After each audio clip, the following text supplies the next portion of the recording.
Hi everyone, Lisa Stones-Peck from Spellbound Miniatures here, and today we're in our new studio in Spain. It's a bit smaller, hopefully it comes across okay, you can hear me and you can see what I'm making. Today I'm using Angie Scar's new simple mould making book as my inspiration. It's enabled me to go back to do something I've been wanting to do for ages, and that's to make some moulds and to create my own polymer clay food in 12th and 6th scale. I also ordered some moulds that Angie made herself. You can see here, this is the octopus mould. She describes how to make this in her new book. It's very detailed and she's done it really well. And you might ask why I bought moulds. Well, I'm going to make some, and I would say that it's just a case of the skill required, especially with that octopus tentacles and suckers and how thin it is. That's a skill in itself, and I don't know that I'm there yet. Also, this cuttlefish one, or squid, the tentacles on that, not as easy as it looks. So also it's nice to support another miniaturist. So the lobster one was really interesting to see because it's in 3 parts. So if you're ever trying to mould something and it's a bit complicated, see if you can break it down into smaller parts. And I would have thought to do that. So that's another good reason to buy from somebody else that's got more experience than you. I also ordered something which Angie handmade herself, and there's a little bit of a backstory to this. So grab a cup of tea, make yourself comfortable, and I'll explain.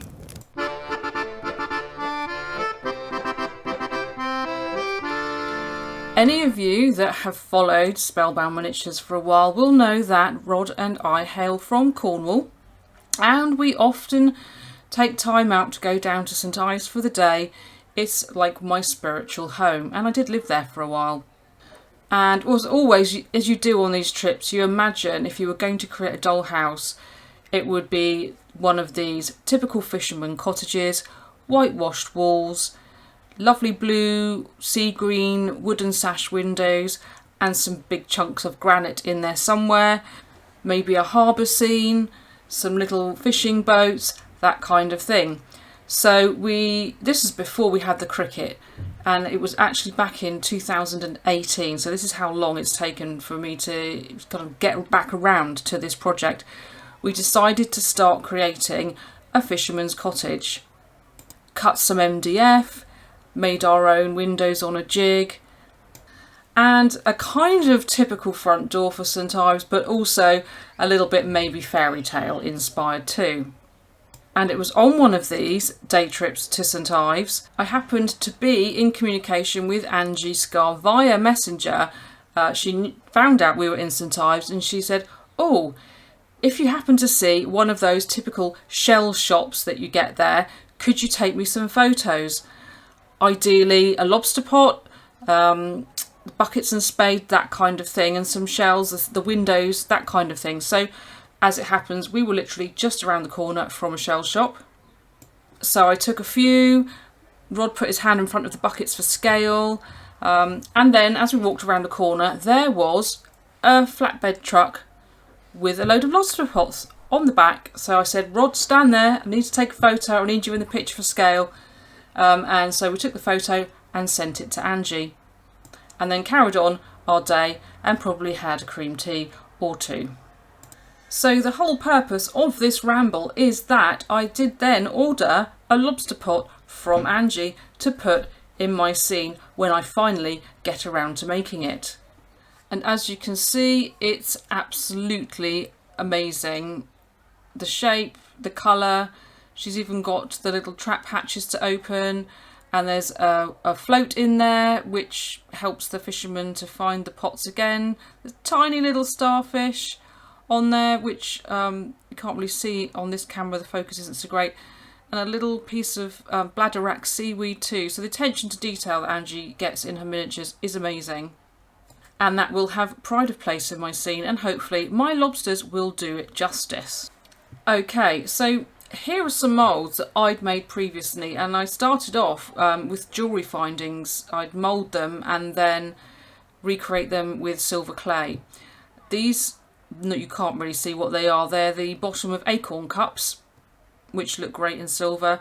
And then this one is actually a pumpkin that I made in polymer clay, and then I cast a mould of that. But it's quite awkward to squidge the polymer clay in and then pull it out of that mould. And Angie does describe in a book how to do that in a better way using sort of two-part moulds. And that one that's on the screen now is a sort of the chocolate bunny for Easter as well. That was difficult to make in one part. So I will be trying two-part moulds in the future. This is the two-part silly gum. And you just need to be a little careful mixing it that you don't cross-contaminate the two things. So today my inspiration is this actual bagel. I've just taken it out of the freezer, hence it looks a little weird. It's very hard. And I thought that would make a good thing. It will just be a simple like push mould, one part mould. I've got to get a little texture in there, so I've got to concentrate a little, and it gives me opportunity to add some colour as well. So that's what I'm aiming at. And I've just got some scrap clay here that I'm mixing together. It's quite stiff because I haven't used my clay literally, well, in years. So just get a small amount and just start to condition it. And the idea here first is to create one original. So I need to create an original bagel, which I will then bake because it's in polymer clay, and then I will make the mould. So it's kind of break it down into simple steps. Here that's about 4 inches. So in 12th scale, or if we said 12 centimetres in 12th scale, that would be 1 centimetre. So that's easy. And then if it was 6th scale, it would be 2 centimetres, which actually felt quite big. So as always with scales, do it to please your eye, not necessarily exactly what's on the ruler. So I'm going to aim at my 6th scale one at 15 millimetres, 1.5 centimetres, and half of that for the 12th scale version. I've got an acrylic sheet, I've got some little silicone mats that I used with art clay, silver clay, and then found they're really useful in polymer clay. And I've got a tissue blade and then just a ruler. So I'm not pretending that I know. I'm doing a tutorial on how to make cakes here, by the way, because it's the first time I've made a bagel, so you're learning along with me. I've made a circle, or a sphere actually, and then just lightly flattened it, because bagels are kind of flat. Kind of got it about the right measurement first time, so that was lucky. Apologies for the light reflection there. I need to work out a better way to do that. I don't normally have a reflective surface though when I'm making my Cricut miniatures, so I need to look at that if I do any more work like this. I'm just sort of pushing, like squidging the edges to take the dead flat angles out, because bagels are just slightly softer on the edge. I'm going to use the classic bit of scrumpled up tin foil to create the sort of little cracky, ridgy bits that baked goods have, little folds. And you can always make larger or smaller folds depending on how tightly or loosely you scrumple up your tin foil. So hopefully you can see a bit of the texture that's on there. And then I just used a bit of the packaging from one of the moulds. It's stiffer than cling film. I wanted it to create the creases that it will create in the bagel, and then pick anything that's got a round hole in it. These are some actual clay sculpting tools that I found that I forgot I had, that go into a handle, but the end of it was quite a nice slightly off round shape, and I think too round doesn't look quite right, so the off round shape worked. Pushed that down through the plastic. It didn't make a hole in the plastic, but it sort of went through and then creased it nicely. Didn't go quite all the way through, so I went through as far as I could. It's obviously not designed for this job, so that's why it didn't work completely, but then just peel that out and it took the hole with it. And that was quite a good natural shaped hole, I felt. Then I got one of these handy silicone tipped tools for polymer clay and just used that to tidy up the hole on both sides, just in case there's any sort of ragged bits of clay there, because it wasn't an actual cutter that I used, and made sure I was happy with that side. I then decided it was a little bulky for a bagel, so I got the knife out and chopped off some of the bulk, and then sort of shaped it and used the foil again to flatten it and give it some texture.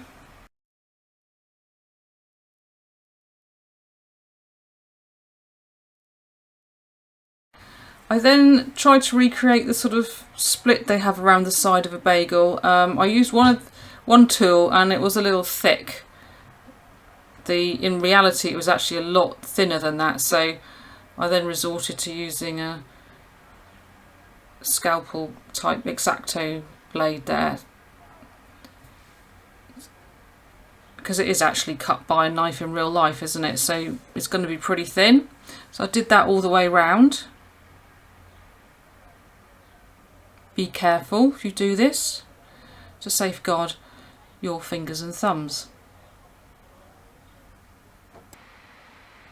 And then touch up any texturing that you might have sort of softened by handling it when you were cutting the slot in there.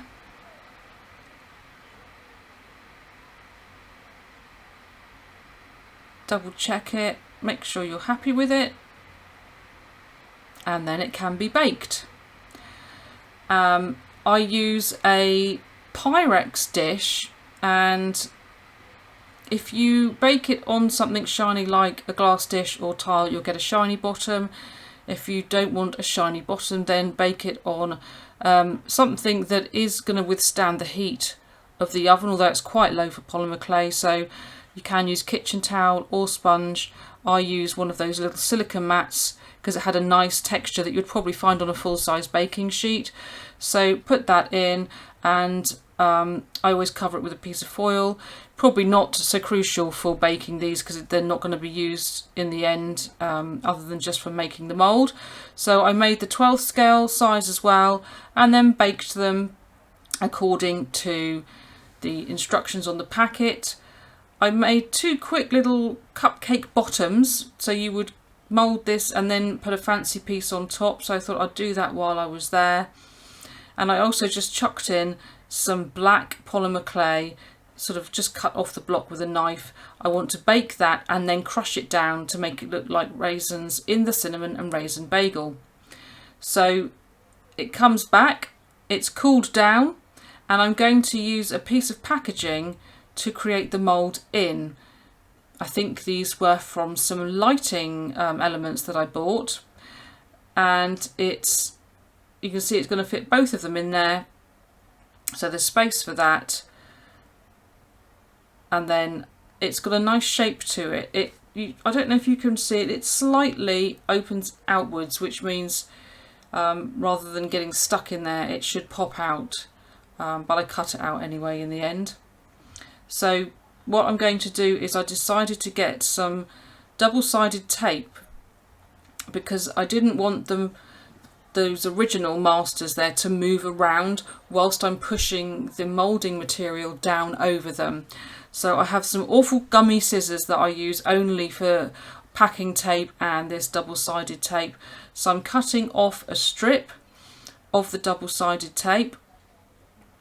It's awful, really ruins your scissors, so that's hence I've got just a pair of tape scissors, and I'm going to put that in the bottom.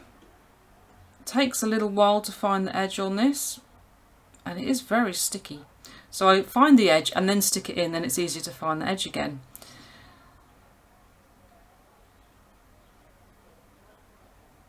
And then the tape will come off of the mould once we've done it. It's kind of a really good non-stick tape, even though it's very sticky. So finally I get that off, remember to place them the right way up, which is with the texture sort of facing you, because that's what the mould is going to be moulding the texture. So the flat bit goes on the bottom there. Make sure they're pressed down nice and firm. And then I'll go and get my moulding compound. So this comes in two parts, and you don't want to mix them together anywhere else but outside of the packaging, if you know what I mean. So be careful you don't cross-contaminate them. This is made by Pebeo, it's called silicone, but there's loads of other ones out there. I used my fingers and then realised that I actually had some under my fingernail.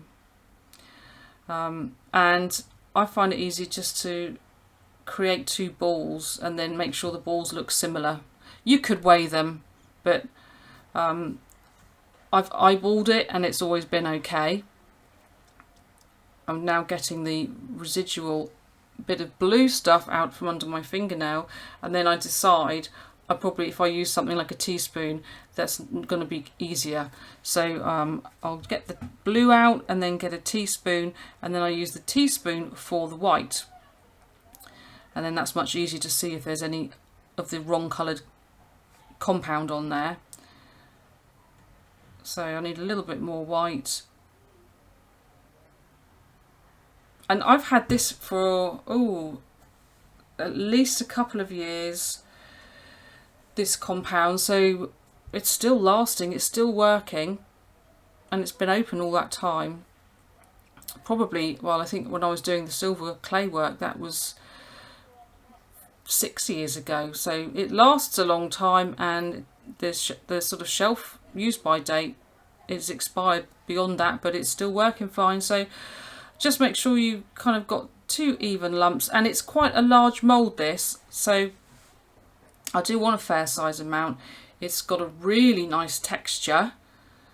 When you mix it up, it's a lot softer than polymer clay for sure, so it mixes really well, and you just want to continue until it's just like one solid colour with no streaks.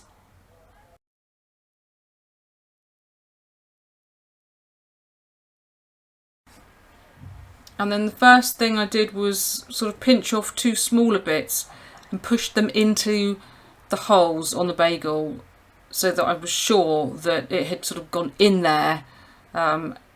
Whereas if I just pushed a load in on top, it might not have got right down into those holes. So fill up the any gaps first, and then I just kind of squidged it in and around the outside, pushing it in so that it would take up the texture of the top of the bagel. And I pushed it sort of all down into the mould, and then realised you could just about feel the bagels through the mould there, through the bottom, so it wasn't thick enough. So I decided then to quickly mix up another batch, and it doesn't go off that quickly, so you do have time to work with it. If you're not happy with something, you can literally take the mould out, mix it up and recast the mould, or like I am now, add two lots together, and when I take it out of the mould, there's no seam, that you wouldn't know that I'd mixed two different batches. So I quickly mix up another one and then add that to the mould on top. And then I just sort of go around pressing it down, making it as even as possible, and then leave it to one side to set up. And it didn't take long. I gave it I think a good 20 minutes, and then I came back. Okay, so here is the mould now, it's set up, and I didn't want to stress it by pushing out, so I thought it's easier to just cut the corners of the bit of packaging. But it did come out very easily. And then the tape held on to the original masters, and there we are. A nice flat mould.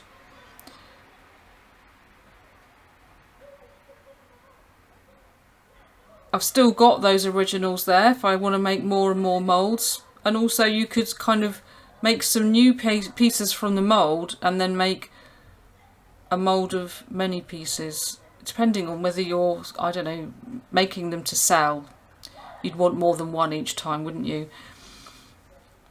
So the next thing to do is to try this mould, and I'm going to use, oh no, the next thing to do, I crush these up to make the raisins, and they ping everywhere, so I end up putting it in a Pyrex dish and using one of my clay tools, a bit like a pestle and mortar, because I just want the tiny flecks of black. And probably there's something I could use like poppy seeds or some black pepper, but we've just moved into our apartment. I have no condiments other than Himalayan pink salt, so I was kind of just working off the top of my head here. So I do eventually get that crushed down, so we'll skip forward. And the clay I'm using is Fimo Professional in Champagne. It's just a base clay because I will be adding some colour to it, so it's going to kind of look just like unbaked dough. That's all I'm aiming for at the minute. So I will cut some off and condition it.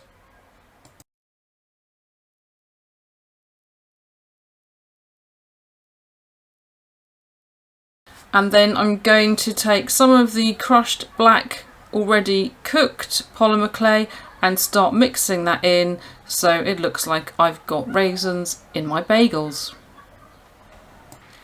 They looked good mixed in, but I also felt that I wanted some on the surface as well, so then when I kind of made a sausage shape that I wanted to put into the mould, I just put some on the outside as well, so that you would see them on the finished product, and then literally kind of started working the clay into the mould, pressing it down really firmly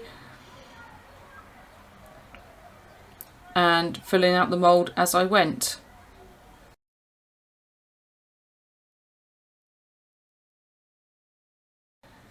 Then grab the tissue blade, carefully slice any excess off of the top.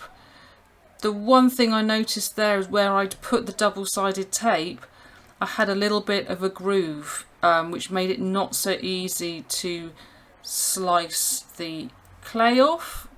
So next time I should maybe have a larger piece of tape so that it filled the whole of the bottom of the container. Then I just used my silicone tool to neaten up the edges.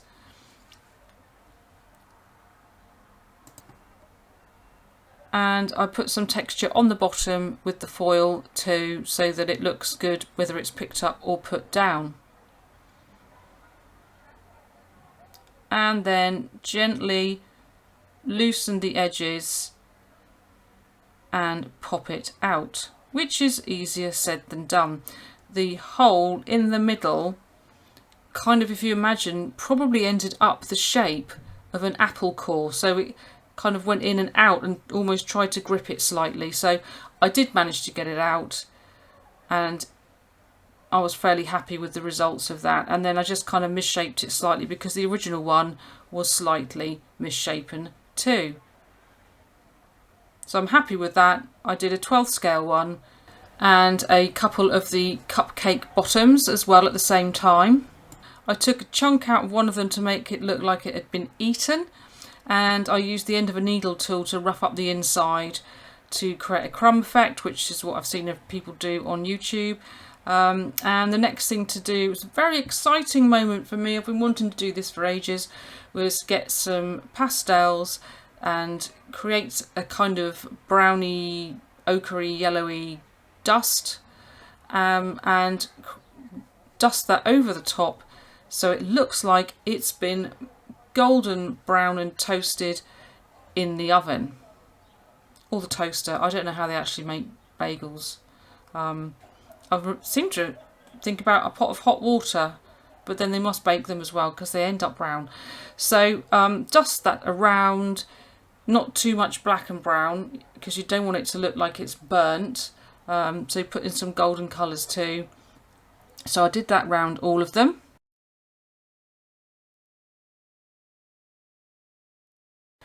And when I kind of got to a point I liked the colour of them, I used a simple clear gloss varnish to glaze them very lightly so that they reflected light but not too much.